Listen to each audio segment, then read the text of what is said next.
Bienvenue à la grande finale de Soins sous pression. La télé-réalité qui repousse les bornes de la logique, de la compassion et de l'endurance humaine. Derrière moi, nos 4 finalistes. Nancy de Sainte-Julie, infirmière auxiliaire, monoparentale. Monique de Pontvillot, perfusionniste célibataire. Jérôme de Saint-Jérôme, inhalothérapeute, père de 3 enfants. Et Nathalie Dansick, infirmière, mariée pas d'enfant. On les applaudit! Ce soir, une seule personne survivra. Les autres devront passer dans les tours. Depuis la semaine dernière, le parcours de nos professionnels en soins pour se rendre jusqu'ici. En rafale, les voici.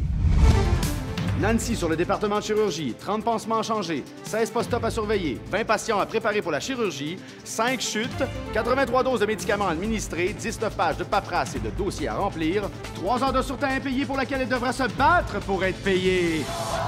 Monique, 10 chirurgies cardiaques de minimum 5 heures chacune, dont un triple pontage, une dissection aortique, un remplacement de la valve mitrale, une transplantation cardiaque, l'administration d'anticoagulants, 2 formations données à des patients qui recevront un cœur mécanique, l'administration de cardioplégie cristalloïde, un souper d'anniversaire, le sien manqué, et 30 pages de rapports à compléter.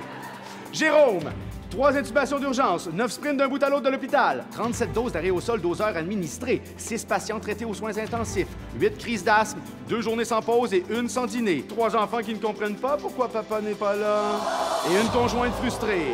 Nathalie, sur le département de médecine, 5 familles à rassurer, 8 patients à déménager, 33 doses d'intraveineuses à administrer, 25 appels à l'interphone, 4 appels à des médecins pour des ordonnances téléphoniques, 2 kilomètres à courir, 3 crises de panique à apaiser, 2 jours de travail avec une infirmière en moins dans l'équipe, 8 plans thérapeutiques infirmiers, un problème avec la pharmacie et... Je pense que c'est assez, là.